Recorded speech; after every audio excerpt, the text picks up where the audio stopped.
टिमकी आणि टिचकी भाग 6. कुलकर्णी काका सावकाश म्हणतात, माझं मत आहे ग्रुप टिचकीला. ते ऐकताच तिथे प्रचंड हल्लागुल्ला होतो. त्यांचं पुढचं बोलणं त्या आवाजात दबून जातं. ते निकाल सांगत असतात. तटस्थ गट 30 मतं, विरुद्ध गट 190 मतं आणि टिचकी गट 191 मतं. त्यामुळे टिचकी गटाला मी विजयी घोषित करतो. सगळी मुलं बेभान होत नाचायला लागतात. टिमकी टिचकीला घट्ट पकडून रडायला लागते. पण आता ते आनंदाचे अश्रू असतात. सगळे एकमेकांना मिठ्या मारतात. देबू टिमकी टिचकीला घेऊन विजयी मिरवणूक काढायचं ठरवतात. एकीकडे पराग बाबांना जाऊन घट्ट मिठी मारतो. कुलकर्णी काका म्हणतात, टिचकीचा गट जिंकला असला तरी आता सार्वजनिक स्वच्छतेची जबाबदारी जोशी कुटुंबियांची आहे. आनंद म्हणतो, काका याची आम्हाला पूर्ण जाणीव आहे. मी सोसायटीतल्या लोकांना खात्री देतो, टिचकी कुठेही घाण करणार नाही. आम्ही पूप स्कूपर कधीच आणला आहे. आम्ही तिला प्राण्यांच्या डॉक्टरांकडे पण नेऊन आणलं आहे. तिला तिची इंजेक्शन्स देऊन झालेली आहेत. आम्हाला आमच्या जबाबदारीची पूर्ण जाणीव आहे आणि आम्ही ती पार देखील पाडू. कोणाला कसलाही त्रास होणार नाही ह्याची काळजी आम्ही घेऊ, याबद्दल निश्चिंत राहा. टिमकीला आता टिचकीचं भवितव्य तिच्यासारखंच उजळलेलं दिसायला लागलेलं असतं. ती खूप खूप खुश असते. सगळी मुलं टिचकीला जवळ घेऊन तिचे लाड करत असतात. त्यामुळे ती पण खुश असते. सोशल मीडियावर देखील हा आनंद लाईक्स आणि इमोजीजने साजरा केला जातो. आनंद, मंदिरा, आजी मुलांसाठी खास बेत करून त्यांना घरी जेवायला बोलवतात. मस्त खीर, पुरी, कोथिंबिरीची वडी आणि मसाले भात पाहून मुलं त्यावर तुटून पडतात.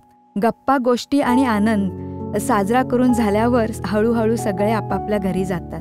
रात्री नेहमीसारखे आनंद, मंदिरा, आजी, देबू, टिमकी एकत्र बसून या 2-3 दिवसात किती काय काय घडलं यावर गप्पा मारत असतात. आणि आता ह्या घरची अधिकृत सदस्य टिचकी त्यांच्यामध्ये उड्या मारत तिची खेळणी खेळत मस्त दंगामस्ती करत असते. तेव्हा आनंद आणि मंदिरा एक गिफ्ट रॅप केलेला बॉक्स घेऊन येत म्हणतात, यात तुम्हा तिघांसाठी एक सरप्राईज गिफ्ट आहे. देबू आणि टिमकी त्या बॉक्सकडे उत्साहाने बघायला लागतात. देबू उड्या मारत म्हणतो, बॉक्स मी फोडणार, बॉक्स मी फोडणार. टिमकी त्याच्या हातात बॉक्स देत म्हणते, लवकर उघडून बघ ना त्यात काय आहे ते. तो घाईघाईत बॉक्स उघडतो आणि त्यात काय आहे ते बघितल्यावर त्यांच्या खुशीला पारावार उरत नाही. टिमकी टिचकी मारून टिचकीला जवळ बोलवते आणि हळूच त्यातली गोष्ट बाहेर काढते. सगळ्यांचे चेहरे उजळलेले असतात. टिमकी टिचकीला मिठी मारत तिचं गिफ्ट दाखवते. ते गिफ्ट असतं एक घुंगरू लावलेला गोल्डन कलरचा टिचकी असं नाव लिहिलेला कॉलर बेल्ट. तो बेल्ट पाहून टिमकी, देबू टाळ्या वाजवायला लागतात. मंदिरा टिमकीला म्हणते, हा तुझा मान आहे, तूच तिला हा बेल्ट बांध. टिमकीला आनंदाने रडूच यायला लागतं. आनंद तिला जवळ घेत म्हणतो, बाळा टिचकीसाठी तू इतकं केलं आहेस, त्यामुळे आमच्याकडून तुम्हाला एक छोटंसं गिफ्ट. ये बांध तिला हा बेल्ट. टिमकी लगेच तिला बेल्ट बांधते आणि तो हल्ल्यामुळे त्या घुंगराचा नाजूक आवाज होतो. तशी टिचकी पण खुश होते. तिच्या लक्षात आलेलं असतं की आपण हललो की तो आवाज येतो. त्यामुळे ती सारखी मान हलवत राहते. ते पाहून सगळे हसायला लागतात. टिमकी तिला विचारते, आवडलं ना तुला हे गिफ्ट? ती भो भो म्हणत जणू ते तिला आवडल्याचं सांगते. सगळे टिमकीला तिच्या धैर्याबद्दल, हुशारीसाठी, नेतृत्व गुणासाठी आणि हातात घेतलेलं काम पूर्ण करण्यासाठी लागणारी मेहनत आणि जिद्दीसाठी तिला शाबासकी देतात. टिचकीचे लाड करत असताना अचानक मंदिराच्या मनात एक कल्पना येते. ती टिमकीला जवळ घेते आणि मायेने तिच्या डोक्यावरून हात फिरवते. टिचकी आनंदकडून हक्काने लाड करून घेत असते. मंदिरा म्हणते, बघ टिचकी पण पहिल्यापासून ह्या घरातली नाहीये, तर ह्या 2-3 दिवसात तिने ह्या घराला, माणसांना आपलं मानलं आहे. आपलं प्रेम, माया, तिची आपल्याला वाटणारी काळजी तिला जाणवली आहे. तिचा आपल्यावर विश्वास बसला आहे. आपण तिची हक्काची माणसं आहोत म्हणून तर ती मोकळेपणाने घरात खेळते, फिरते, हट्ट करते. तसंच तू जरी या घरात जन्मापासून नसलीस तरी आता तू ह्या घरची आहेस. आता आपण एक कुटुंब आहोत. आमच्यासाठी देबूत आणि तुझ्यात काहीच फरक नाहीये. तू कायमची आमची आहेस. तू माझी मुलगीच आहेस. तू आई म्हणून हाक मारलीस तर मला खूप आवडेल. हे बोलताना मंदिराच्या डोळ्यात पाणी आलेलं असतं. सगळे टिमकीच्या प्रतिसादाची वाट पाहत असतात. ती मान खाली घालून बसलेली असते. ती काहीच बोलत नाही. तिला आनंदचं कालचं बोलणं आठवत असतं. आनंद जेव्हा तिची तक्रार करायला आलेल्या बिल्डिंगमधल्या लोकांना ठणकावून सांगत असतो, पहिली गोष्ट, टिमकीबद्दल नीट सांभाळून बोला. ती आमची मुलगी आहे आणि तिच्याबद्दल काहीही चुकीचं बोललेलं आम्ही ऐकून घेणार नाही. मंदिरा म्हणत होती, मला तिची मावशी नाही तर आई व्हायचं आहे. कधी ती मला आई हाक मारायला लागणार? थोडा वेळ तिथे अस्वस्थ शांतता पसरते, पण आजी आता सावरून घेते. ती एकदम गडबडीने म्हणते, चला चला उठा आता, खूप गप्पा झाल्या, उद्या शाळा आहे तेव्हा पटकन झोपायला जा. आनंद म्हणतो, तुम्ही दोघांनी टिचकीसाठी जे काही केलं आहे त्याचं बक्षीस तुम्हाला मिळणार आहे. आपण सगळे लवकरच डॉग पार्कमध्ये जाऊ आणि मस्त बाहेर मज्जा करू. देबू आनंदाने उड्या मारायला लागतो. मंदिरात डोळे पुसत आत बेडरूममध्ये जायला निघते. अचानक तिला टिमकी म्हणते, आज माझ्याजवळ झोपशील आई? ते ऐकून ती एकदम मागे फिरते. तिला खरंच वाटत नाही. टिमकी परत म्हणते, आज मला कुशीत घेऊन झोपशील का ग आई? सगळ्यांना आश्चर्याचा धक्का बसतो. मंदिरा तिला मिठीत घेऊन तिचे पापे घ्यायला लागते. सगळ्यांच्या आनंदाला पारावार उरत नाही. देबू म्हणतो, मला आजी बरोबर झोपायचं आहे. आनंद म्हणतो, मी टिचकीला जवळ घेऊन झोपणार. त्यावर सगळे हसायला लागतात. शेवटी सगळे हॉलमध्ये गाद्या घालून खुशीत गाढ झोपतात. तो दिवसच विलक्षण सुंदर होता. त्या घरात आनंद, खुशी, प्रेम, माया सुखाने नांदत होते. सकाळी सगळ्यांची आवरण्याची एकदम गडबड उडाली होती. इतक्यात मंदिराला फोन येतो. ती बोलत असते, अरे बापरे, काय सांगता काय तुम्ही कालिंदी ताई? तिचा घाबरलेला आवाज ऐकून सगळे आवरायचं सोडून तिचं बोलणं ऐकायला लागतात. ती पुढे म्हणते, असं होऊन नाही चालणार, काळजी करू नका, आम्ही आत्ताच येतो तिथे आशीर्वादमध्ये. आणि ती फोन ठेवून देते. अगं काय झालं तरी काय? आजी काळजीने विचारते. मंदिराला धीर निघत नसतो. ती घाईघाईने बोलायला लागते, तिथे आशीर्वादमध्ये पण सगळी मुलं उपोषणाला बसली आहेत. काय? आनंद चमकून म्हणतो, त्यांना इथे काय घडलं ते कोणी सांगितलं का? मग त्यांना कसं कळलं इथे काय झालं ते?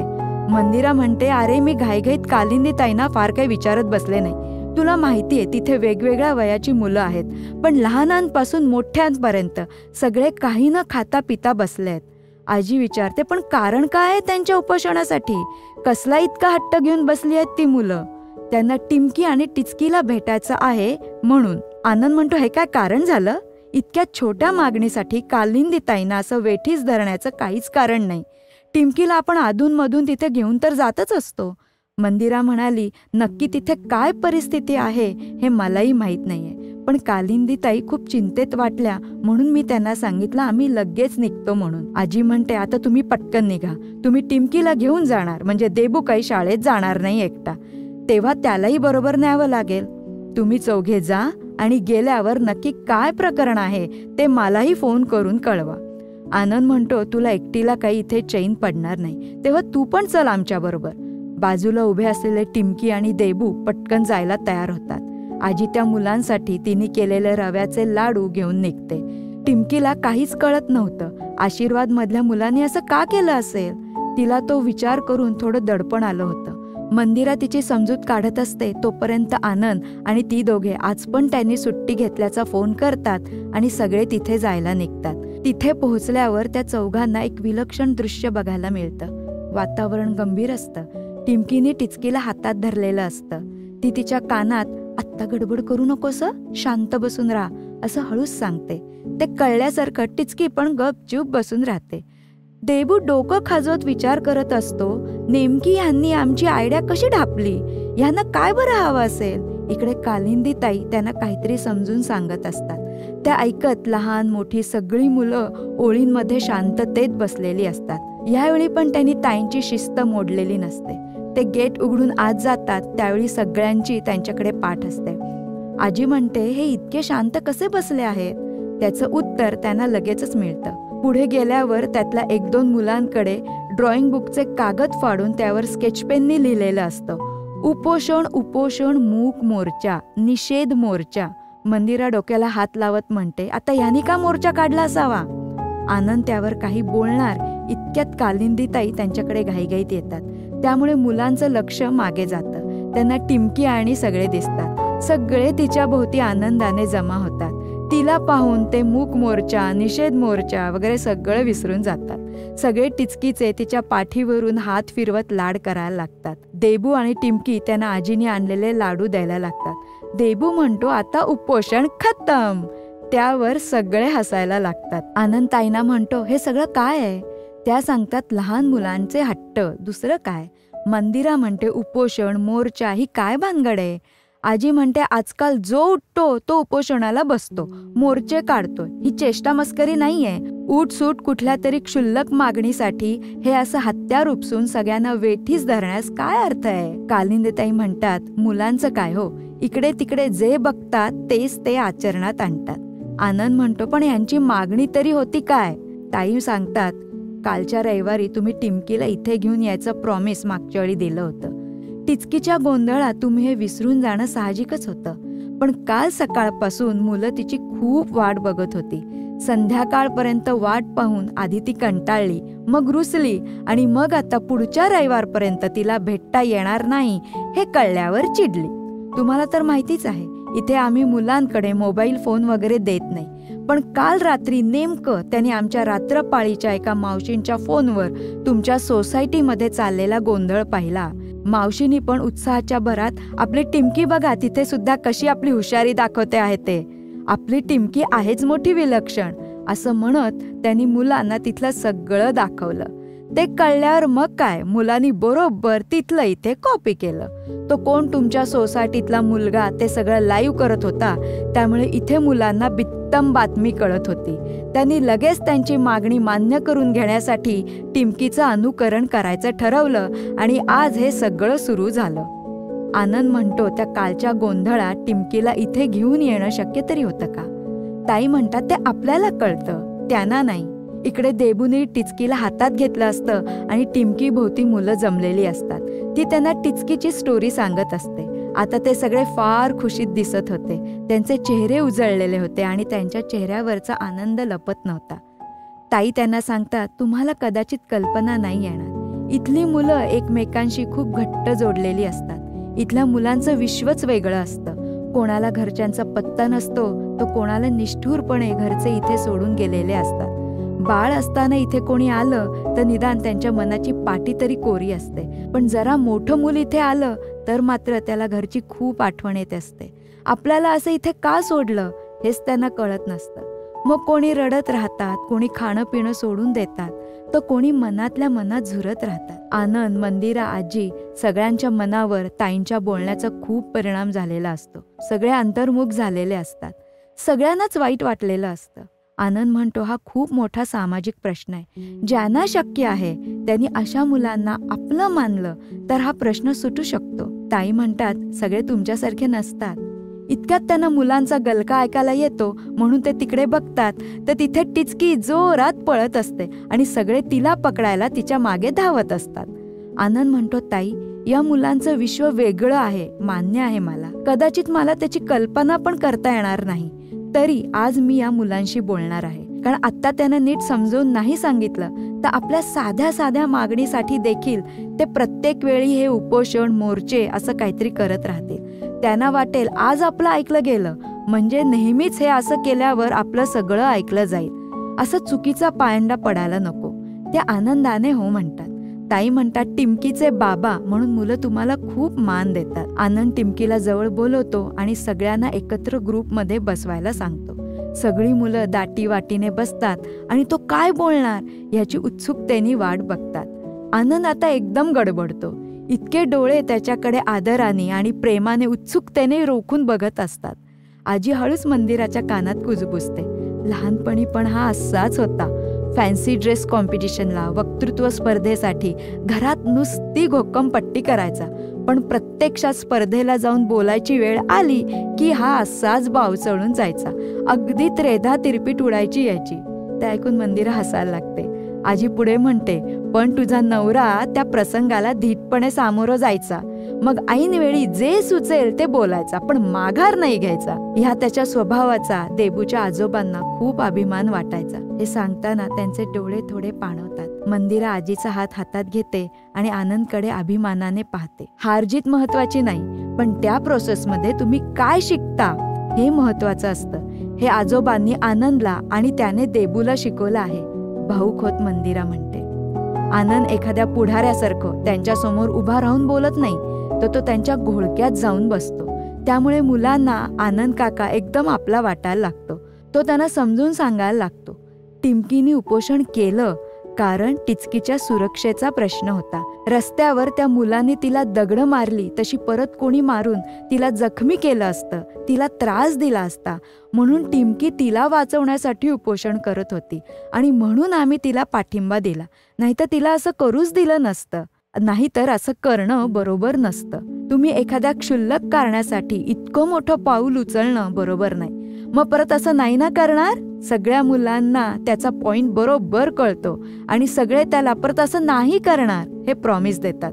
आनंद म्हणतो, आता तुम्ही टिमकीशी खेळण्यासाठी म्हणून इतकं केलंत ना, मग जा पळा आणि खेळा, तुम्हाला काय हवं ते. काका तुम्ही पण खेळा ना आमच्या बरोबर, असं म्हणत सगळी मुलं गलका करतात. आनंद आनंदाने त्यांना होकार देतो. त्यांची आपापसात चर्चा सुरू होते. काका काय लंगडी नाही तर लपाछपी खेळणार आहेत का? मग सर्वानुमते क्रिकेट खेळायचं ठरतं. लगेच 2 टीम्स पाडल्या जातात. आनंद म्हणतो, मी अंपायर होतो म्हणजे दोन्ही टीम समान राहतील. सगळ्यांना ते मान्य होतं. खेळ सुरू होतो. सगळे एखाद्या कसलेला क्रिकेटर सारखे खेळत असतात. त्यांच्याकडे खेळण्यासाठी लागणारं फार काही सामान नसतं. पॅड्स, ग्लोव्ज, हेल्मेट अशा गोष्टींची त्यांना गरज पण नव्हती. साधा रबरी बॉल आणि 2 बॅट्स इतकंच त्यांना पुरेसं होतं. टिमकीला टिचकी सोडत नसते म्हणून ह्यावेळी फक्त ती कॉमेंट्री करते. लहान मुलं मोठ्यांच्या बरोबरीने क्रिकेट खेळू शकत नव्हती, पण म्हणून त्यांना नुसतं बघत बसायला मोठ्या मुलांनी सांगितलं नाही, तर त्यांना वेगळ्या प्रकाराने खेळात सामील करून घेतलं. काही मुलांना स्कोअर लिहायला कागद आणि पेन दिलं, काहींनी खडूने ग्राउंड आखलं, तर काही मुलं बॉल लांब गेला की तो पळत जाऊन आणून देत होती. ते पाहून टिचकी पण त्या बॉलच्या मागे मधूनच पळत असते. हे सगळं देबू बघत होता. त्याला त्याच्या सोसायटीमध्ये मोठी मुलं खेळायला आली की कसे लहान मुलांना बसवून ठेवत असत ते आठवतं. ह्या मुलांचा खेळ बघून तो त्याच्याबरोबर असलेल्या केशवला म्हणतो, आता आमच्या सोसायटीमध्ये क्रिकेट खेळायला बंदी आहे, पण आमच्या सोसायटीमधले दादा लोक तुमच्या दोन्ही टीम्सपेक्षा भारी खेळतात. झालं. केशव मोठ्याने ओरडून खेळ थांबवतो. सगळे त्याच्याकडे काय झालं म्हणून धावत येतात. केशव त्यांना देबू काय म्हणतोय ते सांगतो. सगळी मुलं तावाने देबूला म्हणतात, बेस्ट तर आम्हीच खेळतो. देबू पण रागाने म्हणतो, नाही, आमच्या सोसायटीमधली मुलं जास्त चांगलं खेळतात. सगळे टिमकीकडे येऊन म्हणतात, तूच सांग कोण छान खेळतं ते. आता ह्यावर टिमकी काय बोलणार? ती म्हणते, अरे पण मी त्यांना क्रिकेट खेळताना कधी पाहिलंच नाहीये. तिथे हा खेळ खेळायला बंदी आहे. देबू म्हणतो, पण मी बघितलं आहे ना आधी. सगळी मुलं म्हणतात, चल होऊनच जाऊ देत आता. आम्ही चॅलेंज देतो तुमच्या सोसायटीमधल्या मुलांना. एक क्रिकेटची मॅच तुमच्या आणि आमच्या टीममध्ये. बोल, आहे कबूल? घेतो का आता हे चॅलेंज? असं अनपेक्षित वळण मिळालेलं बघून आनंद, मंदिरा, आजी आणि ताई एकमेकांकडे आता हे काय नवीन म्हणून पाहत राहतात. बालमित्रांनो, आता पुढे काय झालं असेल? देबू चॅलेंज ॲक्सेप्ट करेल? खरंच अशी एखादी मॅच होईल? मला माहितीये तुम्हाला पण हेच प्रश्न पडले आहेत ना. मग ह्या सगळ्यांची उत्तरं तुम्हाला मिळणार आहेत पुढच्या भागात. तेव्हा पाहायला विसरू नका टिमकी आणि टिचकीचा नेक्स्ट एपिसोड. आणि हा एपिसोड कसा वाटला हे मला म्हणजे तुमच्या नेत्राताईला सांगायला विसरू नका. तेव्हा भेटू नेक्स्ट एपिसोडमध्ये. तोपर्यंत अच्छा, टाटा, बाय बाय. आणि हो, आपल्या चॅनलला लाईक, कमेंट आणि सबस्क्राईब करायला विसरू नका.